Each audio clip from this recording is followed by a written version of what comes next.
Okay. So, welcome to Empathy and Inclusion in a Virtual World. Helen and I run our caring communication courses every other month and are excited to build this program forward with this opportunity to include our virtual workforce of volunteers. This is our first time running the training specifically from a virtual standpoint, but everyone is welcome to attend any and all of the other presentations that we hold for these caring communication courses. Remember that these courses do count as 1 hour of volunteer time, and all are expected to please log their hours using their volunteer connection accounts following this presentation. If you are new to this virtual position and do need assistance doing so, please reach out to your supervisor, our local volunteer engagement representative, for further instructions. And then for those of you that are new to the modules, for any who have attended a presentation for caring communication but may have just watched a recording, I will start off with welcoming you to this series. And just reminding us that effective communication begins with caring about the way you deliver a message and caring about the people whom you engage with verbally and non-verbally. These modules were created to teach skills to improve your communication, body language, and adapt your way of thinking when faced with difficult conversations. Today, we will explore how to adapt an empathetic and inclusive way of communicating from a virtual standpoint.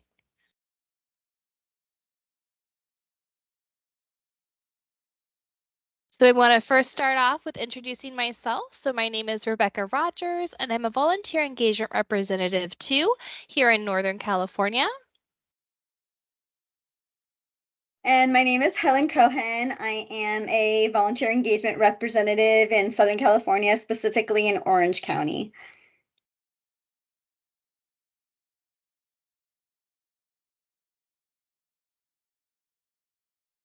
So Red Cross Caring Communication. Making caring visible by incorporating skills, initiatives, and behaviors serving internal and external customers at all levels in every interaction, creating a caring culture every day.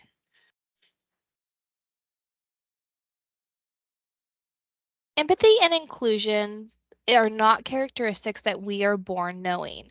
Both of these are learned through experience and setting aside and stepping out of our personal scopes and biases. Empathy is defined as the action of understanding, being aware of, being sensitive to, and vicariously experiencing the feelings, thoughts, and experiences of another.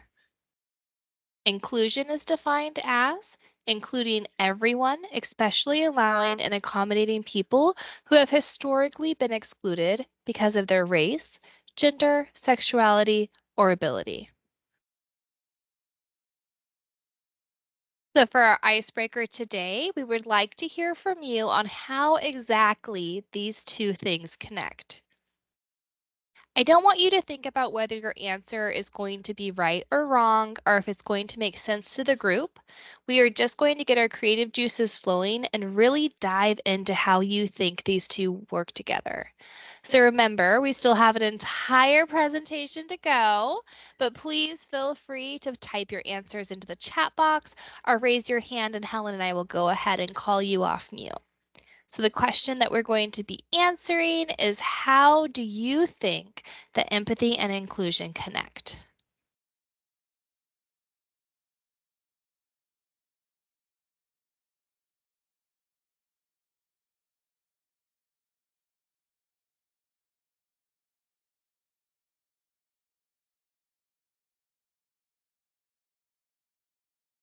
Okay. Helen, do you mind reading the chat box? I saw a couple of them Sure. popped in there. Barbara said, allowing you to be sensitive to emotions and physical needs for everyone. And Nikki said, they make people feel heard and like they belong. Phyllis said, if you can put yourself into someone else's shoes, empathy, you're more likely to want them feel included. Wow. Those are all great. Those are better than I would have answered. And I created the content. See. Does anyone want to raise their hand and come off mute and share theirs?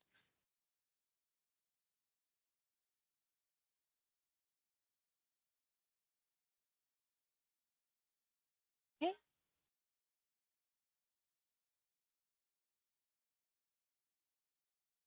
All right. So we have all found ourselves in situations where someone has made a comment that made us and those around us feel uncomfortable. Whether that comment was intentional or not, it produces emotions in all of us to know what should not have been said. I want us all to go ahead and pause and think about a situation where you found yourself in a position to hear a comment that was not inclusive. I want you to think about how you responded to it. Did you say something or did you ignore it? Did you walk away or did you take a side maybe?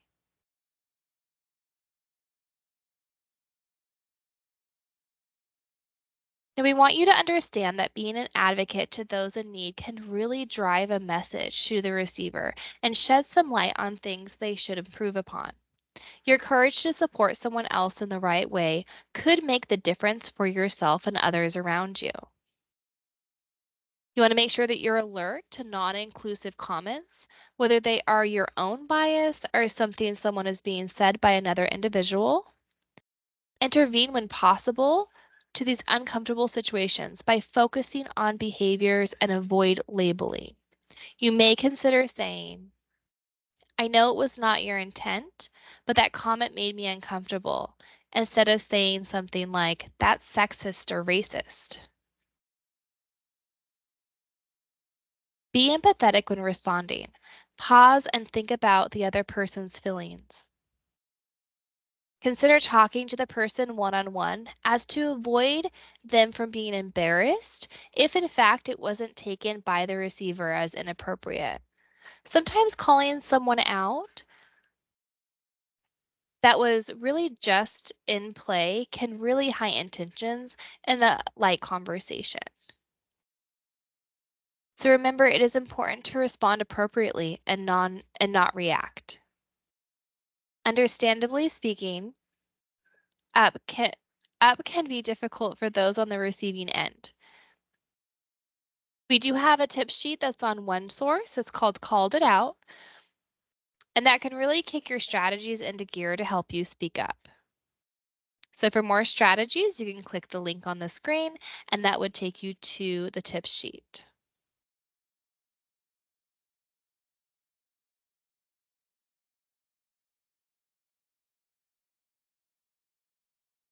There are various ways for us to take action to be more inclusive.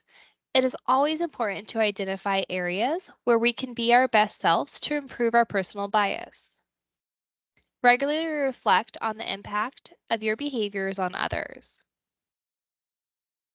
Maybe at the end of your virtual shift, reflect on how you reacted in the way that may not have been your best. Being a virtual volunteer, you experience many moments that catch you off guard. While in the moment, maybe the appropriate skills didn't come as naturally to you as you would have liked. Always know that you can connect with your supervisor and BBB rep for guidance on how to handle the situations in the future when unsure. I, for one, always welcome feedback and different approaches to situations I feel that I haven't handled correctly. And then, of course, reflect using empathy and think about how you make others feel. Consider if they were left feeling uncomfortable.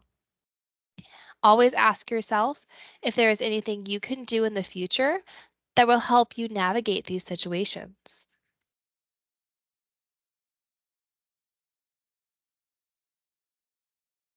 As a virtual volunteer, you get the opportunity of volunteering from the comfort of your home. However, in person or over technology, you are responsible to uphold the Red Cross values and represent our organization. Not having in-person contact can be very straining on our communications since most of us act differently in home than we do at work. Keeping to an appropriate work-life balance becomes more difficult. And for most of us, we are often juggling multiple tasks and facing many interruptions. It is important that even while volunteering, that you set yourself to a certain standard, that we keep in mind our behaviors, expressions, and much more impact how we are perceived.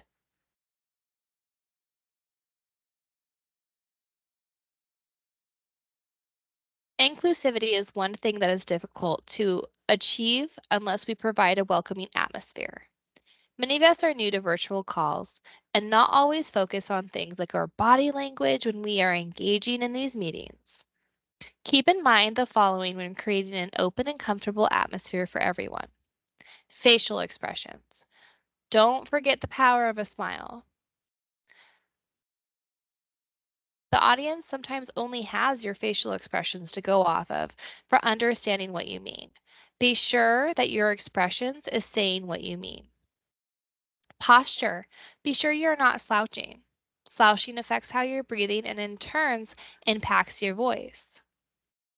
If you like to stand while being on camera, be sure that you're not making large movements that may distract your audience or posturally remove you from the view of the camera. Of course, camera positioning. Be sure to include your torso in the framing of your camera. Too close will cut off your hand gestures, depriving you of the opportunity to show more expressions. Record practice sessions for your self-evaluation. Is your camera too high or too low? Fiddling, keep distracting movements to a minimum. Do not reach for your phone, twirl your hair, put your hands on your chin. These can distract the audience away from the conversation. Arm movements, moving your hands shows passion and energy. If you do not move, your audience can think that you are stiff and that you're even frozen in time. And then, of course, eye contact. Look at the camera. If you need to take notes, be sure to share that at the beginning of the calls so that your audience is then aware that why you're looking away.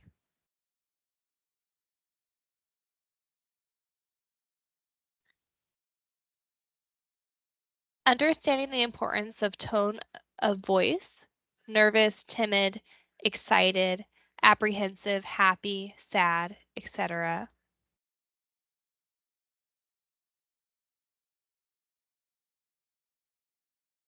Oh, sorry, my notes cut off there.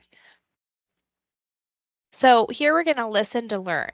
So what can you gain from listening to learn? You can understand the importance of tone of voice, nervous, timid, excited, apprehensive, happy, sad, etc. Ability to hear the other person isn't saying, but really means. Listen for the tone in their voice to hear the unspoken words. Are they sounding reserved or talking fast? Maybe they're cutting you off to get the conversation to move quicker. Take the time to bring in empathy, to understand how they are feeling in the moment, to ease them into a comfortable state. Always establish trust. You can do this by introducing yourself as a volunteer with the American Red Cross, and don't move past any important information that's being shared. Sometimes using a piece of what they shared in your responses will show that you're listening and receiving what they are saying. Help to reduce any anxieties for the prospective volunteer by allowing time for your responses to your questions. And allow prospective volunteers the opportunity to ask questions. Then, of course, build positive connections for both individuals. When we're on the receiving end, lack of presence is annoying and even hurtful. By becoming more consistently present, we can avoid having such negative effects on our interactions. Instead, we can build a positive rapport, which not only helps in the moment, but also establishes a point of contact when the prospective volunteer needs assistance. When you cannot see their body language, you may not know what they are wanting. You may not know that they are wanting to raise their hand, but we're not given a pause in the conversation to do so. By listening, you also allow the feeling of inclusion into the conversation.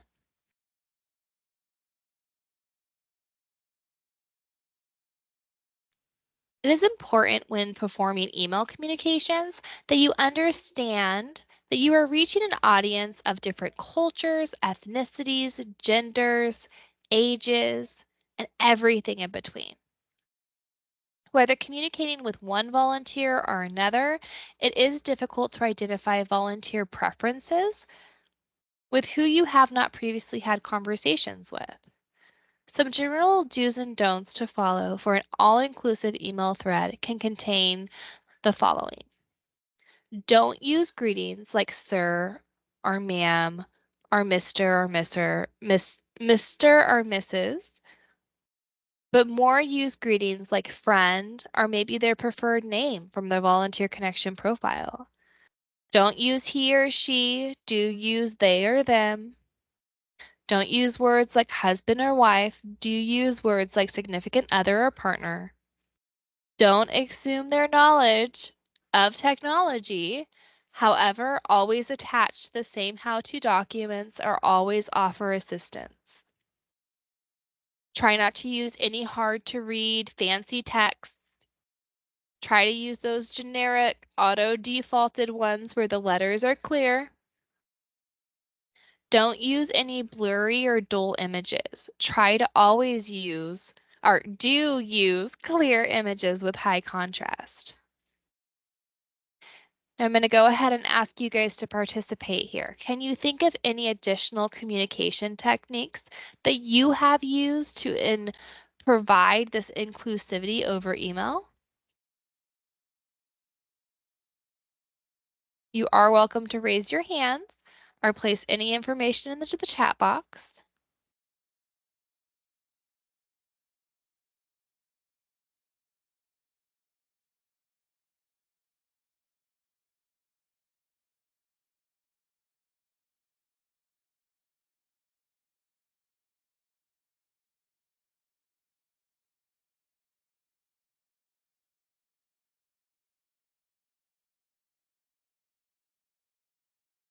I don't see anything yet. That one. Riva said, when I would email volunteers, I would always try to end the email by thanking them for their work as a volunteer. I like that. I always thank them for their contribution. Or I always like to put, thank you for your continued contribution to our life-saving mission, right? Okay, well, if you guys think of anything else, feel free to plop it into the chat. We can read it a little later in the presentation.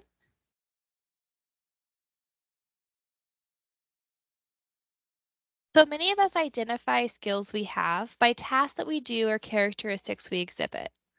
If you are asked to identify your skills for a job or volunteer position, you might list them as time management, customer service, detail orientated.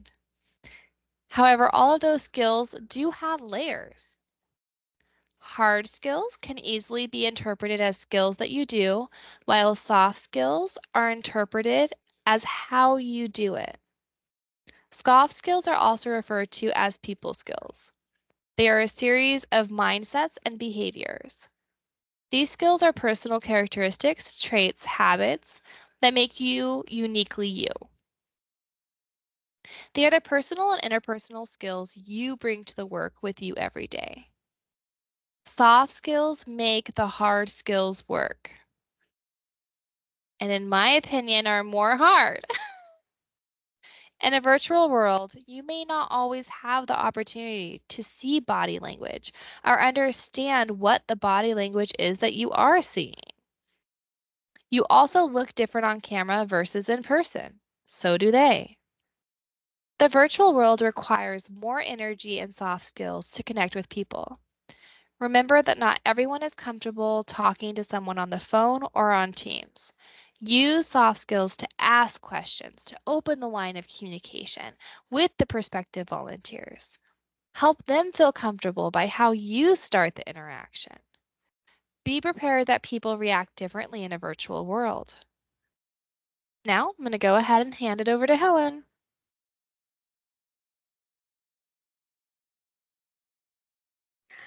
All right, so let's review the 5 top soft skills in a virtual world.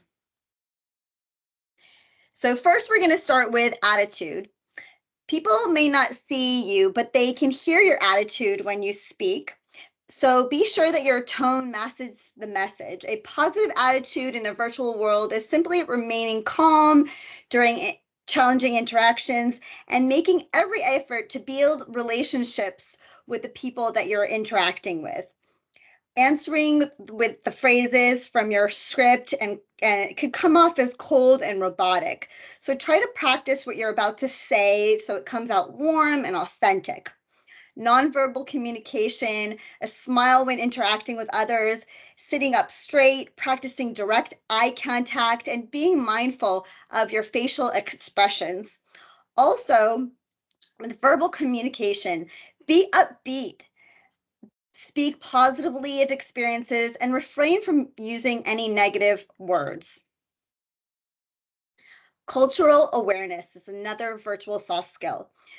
This ties in with empathy and inclusions. Listen to understand what someone is saying. Work to integrate team members into the conversation. Some may not feel comfortable out in the virtual call. They're afraid of speaking over someone or being disrespectful to their culture. Having cultural awareness involves understanding that culture plays a role in how others see the world and how they do things. With this understanding, you are able to identify differences, predict problems, and provide solutions. Can you think of a time you had to utilize your cultural awareness skills on a job that you had, or while volunteering, or while being a virtual lead? Anybody have any experience with dealing with a different culture that they can bring up on this call or throw into the chat? While that's percolating, we'll talk about ways to develop cultural awareness. So, learning about other cultures and attending cultural festivals and events, getting to know people with unique backgrounds. Avoid making assumptions, reflecting on your own biases, and practicing empathy. So, again, does anybody, I know you all have probably done some, most of you done some onboarding, and we onboard people from many different cultural backgrounds. Sometimes we have to deal with language barriers as well. I recently had to deal with a language barrier with someone.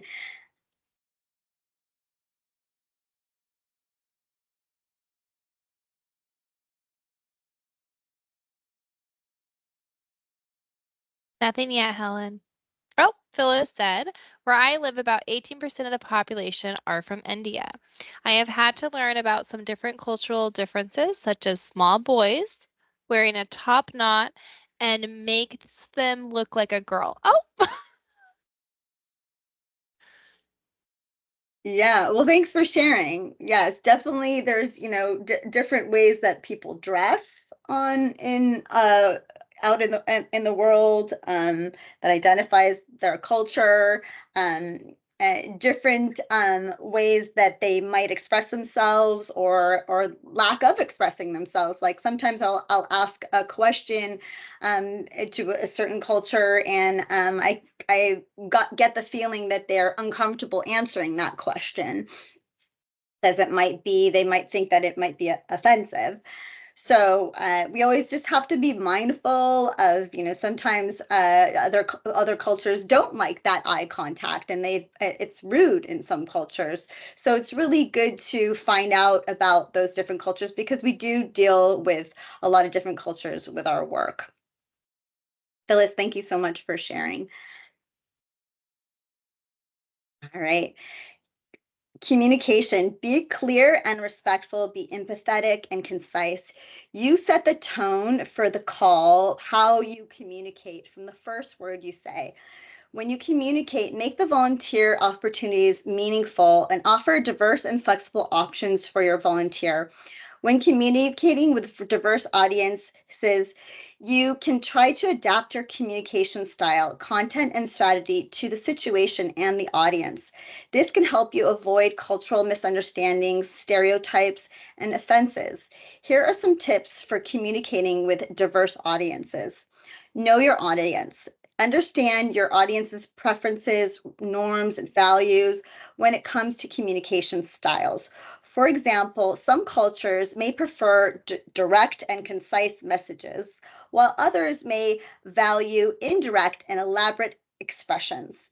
Be respectful. Don't assume that everyone thinks or feels the same way you do, or that everyone shares the same experiences or opinions.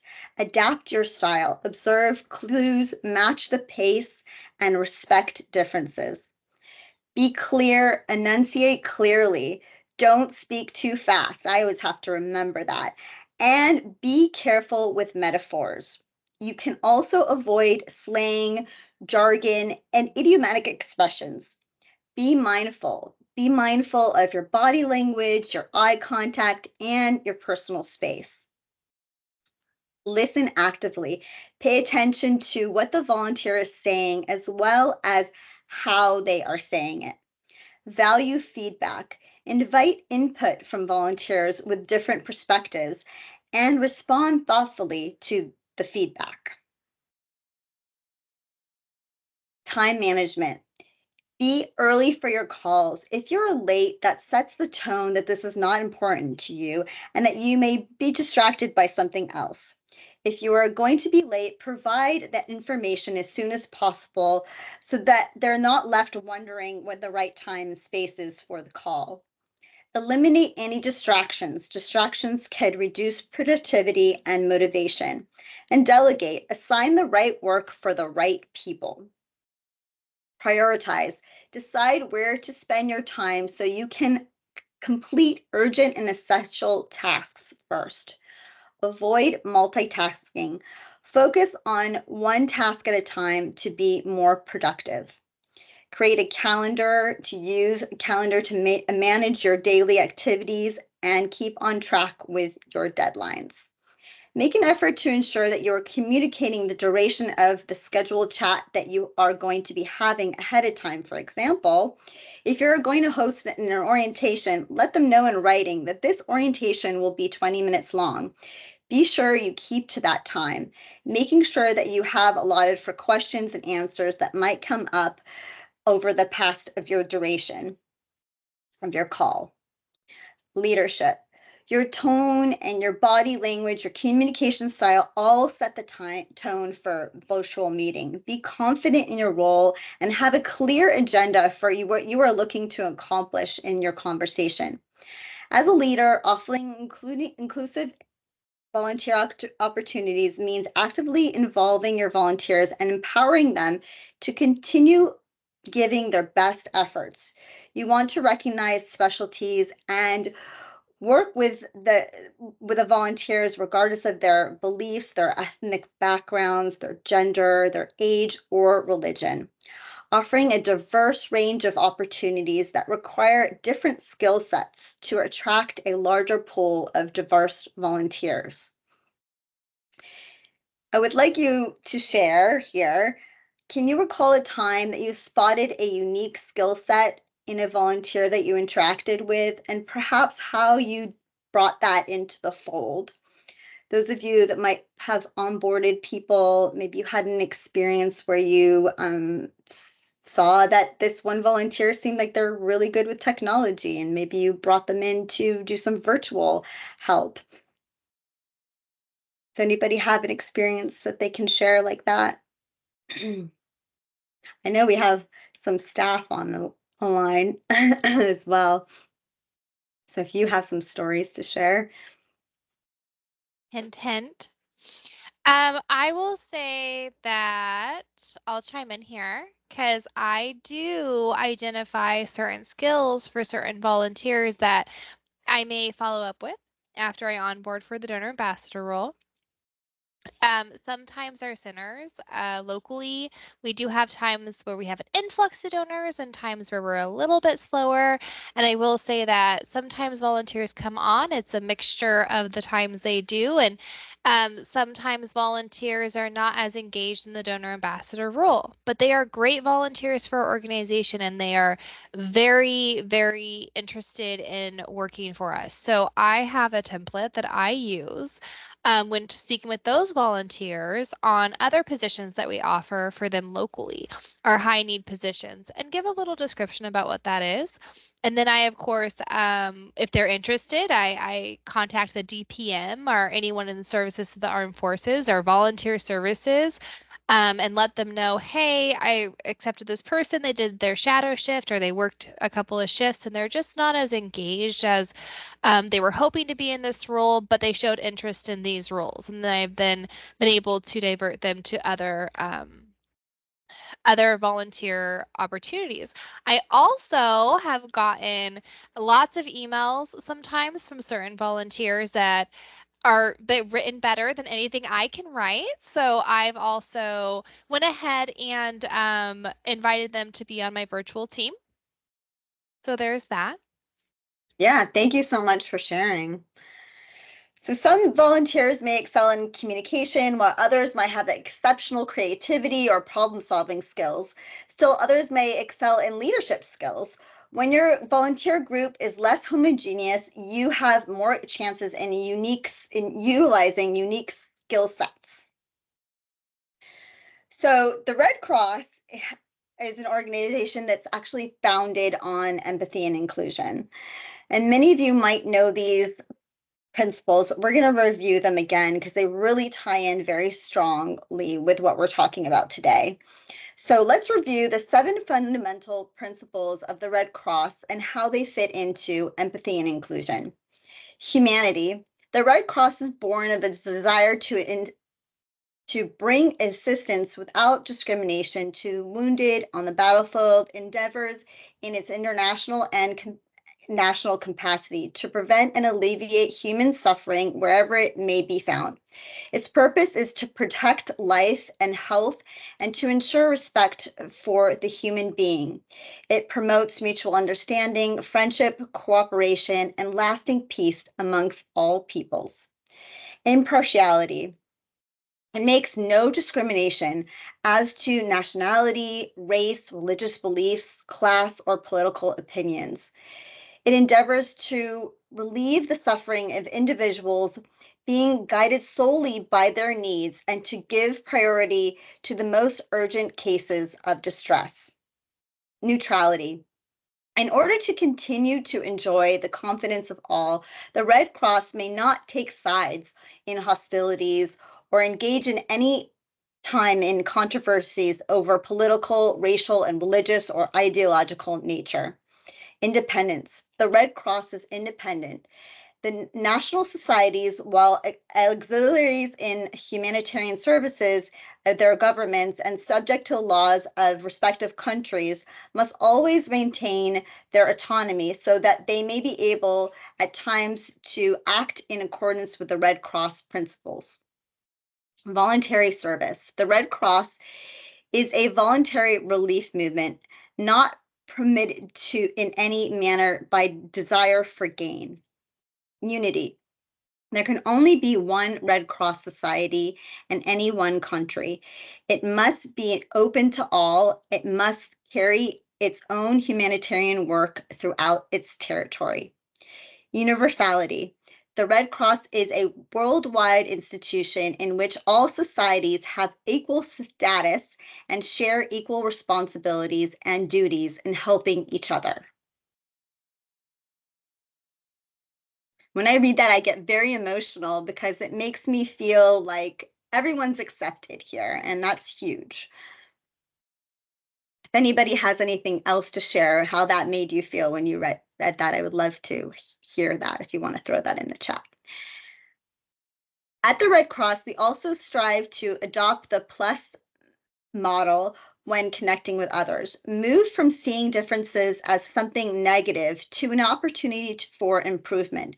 Think of the conversation as an opportunity to hear a different view rather than a debate you will need to win. Assume that you may be missing things others see and or they miss.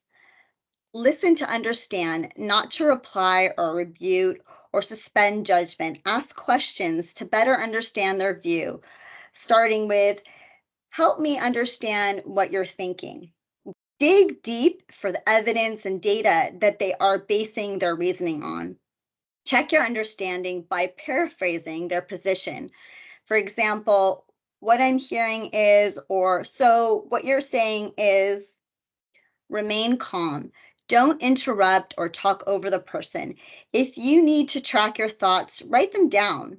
If emotions get in the way, call for a short break or use it to reset. Before voicing your perspective, acknowledge their view as valid, although different from your own. Remember to play the point of the view, not the person in the response. For example, I can see from where you sit that approach makes sense. At the same time, I have a different perspective. Contribute your own opinion or understanding using the language of my perspective on that is, or based on my experience.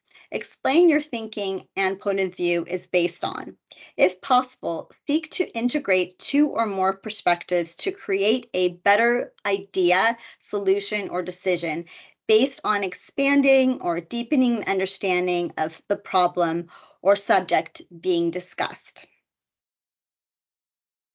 Another aspect of empathy and inclusion is the difference between equality and equity. Take a look at this graphic. Equality is giving everyone the exact same resources, where equity involves distributing resources based on the needs of the recipient. At the top of the illustration, you'll see 4 identical bikes given to each person. It's equal in distribution of resources, but it fails to consider the unique needs of each person. When bikes are adapted to be equitable, as seen at the bottom of the illustration, all individuals can participate in biking. We can think of this in the donors center setting. Some donors will need more support with technology required to complete the rapid pass or just getting in the door. We want to ensure that appropriate support for each unique donor is provided to ensure equity. We have an opportunity to make a lasting impact on our community and our donor base. By being mindful of the way our words and actions affect others, we strive to be more inclusive and empathetic with our actions. When we embrace differences and lived experience of the communities we serve, we create a welcoming culture where every person is respected and valued. I'm going to leave you with this Maya Angelou quote. I've learned that some people will forget what you said, people will forget what you did, but people will never forget how you made them feel.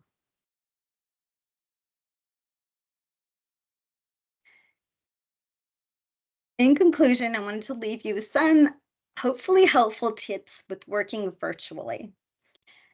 Get properly dressed, look professional and presentable. Think of what you will wear if it was in an office meeting. Enjoy the fact that your contact won't see what you're wearing below the waist. But always you can stay in your comfortable bottoms and slippers if you'd like. Check if your systems are working. Is your online meeting app loading well? Have your mobile data internet ready in case you have current weakness in your connection. Is your audio system working? It's important to hear and clearly and be heard clearly. Give your full attention. Be present throughout the meeting. Be mindful not to visit other websites or chat with others while on a meeting. And set a clear agenda. Share the objectives, the talking points, and outcomes of the meeting at least a day before. This way, your contacts will be able to prepare and ask the right questions if there's anything that's unclear to them. Manage the chaos. Mute your microphone when it's not your turn to talk, and make sure that there's no background noise to reduce the stress of an online meeting. Take advantage of virtual backgrounds too. If your meeting app supports those, you can instantly turn a messy space into a clean and professional one. I want to thank you all for being on this training today. We really appreciate what you do, and I hope that you had some takeaway from these ideas that we shared with you. You are the light, you light the way for others to be empathetic and inclusive in the field, and you are essential to our life-saving mission. Thank you all so much. Rebecca, do you have any final words for our leads here?